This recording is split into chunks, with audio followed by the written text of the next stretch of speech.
ఇంతమంది ఇక్కడికి వచ్చి ఎందుకు కూర్చున్నాం అంటే ఏంటంటే మా జీవితాల వల్ల మేము చేసే పని వల్ల ఒక వ్యక్తి జీవితం నిలబడితే చూడాలనే ఉద్దేశంతో ఇక్కడ కూర్చున్నాం. మా పనులన్నీ వదిలిపెట్టుకొని నీకోసం వచ్చి కూర్చున్నాం. ఆమె దాన్ని సింపుల్గా ఏం చెప్తుంది అంటే ఎంటర్టైన్మెంట్ ఛానల్ అని చెప్తుంది. ఆమెకి భర్తను వదిలిపెట్టి ఇంట్లో కూర్చోవడం ఎంటర్టైన్మెంట్ ఏమో కానీ మాకు అట్లా కాదు అది. ఎందుకంటే మేము సమాజంలో ఉంటాము. సమాజం పోకడల మీద మేము పోరాడాల్సిన అవసరం ఉంటుంది. ఓకే, మేము సమాజంలో ఉన్న ప్రతి ఒక్కరిని మా సొంత అక్కల లెక్క, లేకపోతే అన్నల లెక్క, తమ్ముళ్ళ లెక్క, తండ్రుల లెక్క చూసుకుంటాం. కాబట్టి మాకు సామాజిక బాధ్యత ఉంటుంది. ఎవరి జీవితాల్లోనైనా మనం వెళ్ళి వాళ్ళని సరిదిద్దే బాధ్యత మాకు ఉంటుంది. అది ఆమె గమనించుంటే బాగుండేది. అది గమనించకుండా ఏంటంటే సుమన్ టీవీకి వెళ్ళావు ఎంటర్టైన్మెంట్ ఛానల్లో అంటే, ఇదే సుమన్ టీవీ రోజు కొన్ని వందల మందిని కాపాడుతుందనే విషయం ఆమెకు తెలియకపోవచ్చు. కాబట్టి ఆమె చాలా అజ్ఞానంలో ఉండిపోయింది. నేను ఈ కేసు పరంగా, లీగల్ పరంగా చెప్పాలంటే ఏంటంటే, ఖచ్చితంగా నువ్వు అయితే వెళ్ళి ఇమ్మీడియట్లీ సైకలాజికల్ ఎవాల్యుయేషన్ అని ఒకటి ఇంట్రీమ్ అప్లికేషన్ వేసుకో. ఓకే, ఇంట్రీమ్ అప్లికేషన్ వేసుకుంటే కోర్టు వారు పరిశీలించి ఆమెను సైకలాజికల్ ఎవాల్యుయేషన్కి one of the top most డాక్టర్ని మీరు రిఫర్ చేసినా పర్లేదు, కోర్టు వారిని అడిగినా పర్లేదు, గవర్నమెంట్ హాస్పిటల్కి రిఫర్ చేయండి. అక్కడ స్పెషలిస్టులు ఉంటారు, హెచ్ఓడీలు ఉంటారు. వాళ్ళు సైకలాజికల్ ఎవాల్యుయేషన్ ఇచ్చే రిపోర్ట్ మీద నీ జీవితం ఆధారపడి ఉంటుంది. ఇంకా నువ్వు ఎంతకాలం పోరాడాలా వద్దా అనేది ఆ రిపోర్ట్ మీద నీకు ఆధారపడి ఉంటుంది. అది ప్రధానంగా నువ్వు చేయాల్సిన పని. ఈ కోర్టులోకి వెళ్ళి నువ్వు ఆర్సీఆర్ కంటే ముందు ఆర్సీఆర్ అనే పిటిషన్లోనే నువ్వు ఇమ్మీడియట్లీ సైకలాజికల్ ఎవాల్యుయేషన్ వేసుకో. Then the doctor will give you certificate. ఆమె సైకలాజికల్లో బాగుందా లేదా, ఆమెకు ఏమైనా ప్రాబ్లం ఉందా అని ఇస్తుంది.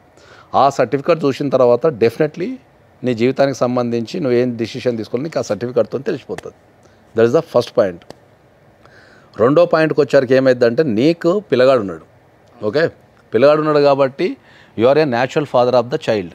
ఓకే, ఆ పిల్లగానికి ఆమె ఎంత ముఖ్యమో నువ్వు కూడా అంతే ముఖ్యం. యాజ్ ఏ ఫాదర్గా నువ్వు ఆల్రెడీ కోర్టులో కేసు వేసుకున్నావు.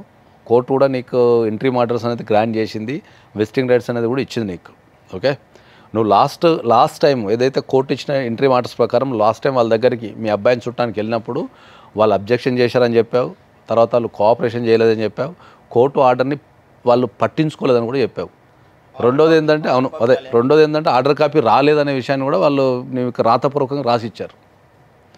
కాబట్టి ఇప్పుడు ఆర్డర్ కాపీ రాలేదు అనేది అయితే తప్పు విషయం. ఎందుకంటే వాళ్ళు కూడా కోర్టు కేసులో ఉంటారు కాబట్టి వాళ్ళ అడ్వకేట్ కానీ ఆమెకు కానీ ఆర్డర్ ఏం పాస్ అయింది అనేది మీద విషయ పరిజ్ఞానం ఉంటుంది. కాబట్టి ఆర్డర్ కాపీ రాలేదనేది తప్పుడు విషయం అది. ఎందుకంటే దాన్ని ఇంప్లైడ్ అంటాం మనం. అంటే నువ్వు కోర్టు కేసులో పాల్గొన్నప్పుడు దాని రిజల్ట్ ఏందనేది నీకు కంపల్సరీ తెలిసే ఉంటుంది.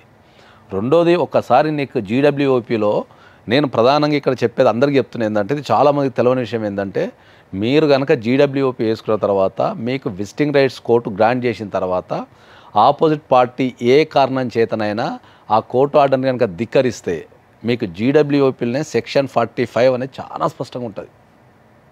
ఓకే, మీరు కోర్టు ఆర్డర్ని ధిక్కరించినందుకు వాళ్ళని జైలుకు పంపమని ఉంటుంది.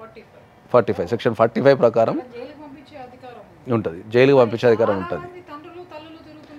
తెలియక వాళ్ళు ఏం చేస్తుంటారంటే, కోర్టు ఆర్డర్ని పాటించలేక వీళ్ళందరూ ఏం చెప్తున్నారంటే, మాకు విజిటింగ్ రైట్స్ వచ్చింది, కోర్టు ఆర్డర్ని పాటించడం లేదని చెప్పి చెప్తుంటారు జనరల్గా. సో దానికి విరుడు ఏంటంటే, మీరు ఇమ్మీడియట్లీ సెక్షన్ 45 కింద మీరు మళ్ళీ ఒక ఇంట్రీమ్ అప్లికేషన్ వేసుకోండి. డెఫినెట్లీ వాళ్ళని ఒకవేళ మీకు యాక్సెస్ ఇవ్వకపోతే డెఫినెట్లీ కోర్టు వాళ్ళని శిక్షించి జైలుకి పంపించే అధికారం ఉంటుంది కోర్టుకి.